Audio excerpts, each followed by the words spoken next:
আসসালামু আলাইকুম। আজ যেহেতু শুক্রবার, আর শুক্রবারে তো আমাদের কাজের শেষ থাকে না, সব কাজ জমা হয়ে থাকে শুধু শুক্রবারের জন্য।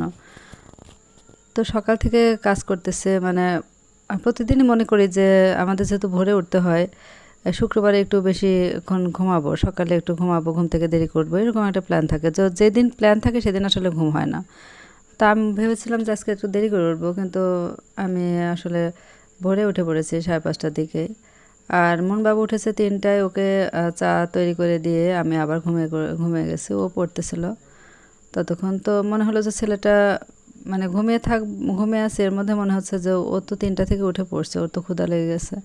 তো তাড়াতাড়ি উঠে পড়লাম, উঠে মোটামুটি ভর্তা ভাত এটা সেটা করে দিয়ে ওর জন্য আয়োজন করে তারপর আমি রান্নার দিকে চলে আসলাম। তো রান্না করে আবার কাপড় চোপড় পরিষ্কার করা, ঘরদোর পরিষ্কার করা, সবই তো জমে থাকে, একেবারে বিশ্রী অবস্থা হয়ে থাকে।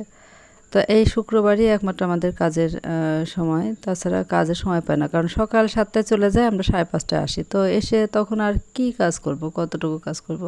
কোনো রান্না করি না, কারণ এই মাংস দিয়ে মনবাবু খাবে, আর এর সঙ্গে কুমড়ো ভাজি আছে, আলু ভর্তা আছে সকালের, এগুলো দিয়ে হয়ে যাবে। তো এজন্য আর রান্না বিশেষ আয়োজন করলাম না। মুগ্ধ বাড়িতে গেছে, তো এটা দিয়ে হয়ে যাবে। আর মনবাবু মাংসের ঝোল একটু পছন্দ করার জন্য আমি আর একটু পানি দিয়ে দিলাম। মাংস পুরো সিদ্ধ হয়ে গেছে, তবে তবে ঝোল রাখার জন্য আমি আর একটু পানি দিয়ে একটু ফুটিয়ে গেলে নামিয়ে নেব।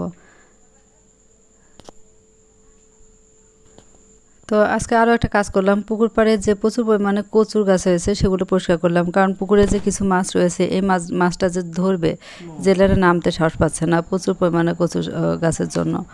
তো ওগুলো একটা কাজের লোক নিয়ে পরিষ্কার করে নেওয়া হলো। এবং তো মনবাবু সামান্য আলু ভর্তা আর কুমড়ো দিয়ে অল্প একটু ভাত খেয়েছে, এখন মাংস তুলে দেবো।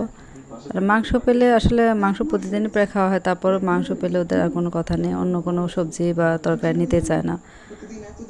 তো আর একটা বদ অভ্যাস, এই যে বিছানায় খাওয়া, এই জন্য আমি পুরাতন গামছা পেরে দিয়েছি। কী করবো আর, বিছানায় খাবে এবং টিভি দেখবে, এই অভ্যাসটা আসলে কাটানো দরকার, কিন্তু কিছুতে কাটাতে পারছি না, টেবিলে কিছুতে বসতে চায় না। তো ভিউয়ার্স, সবাইকে জুমা মোবারক, সবাই ভালো থাকবেন, আল্লাহ।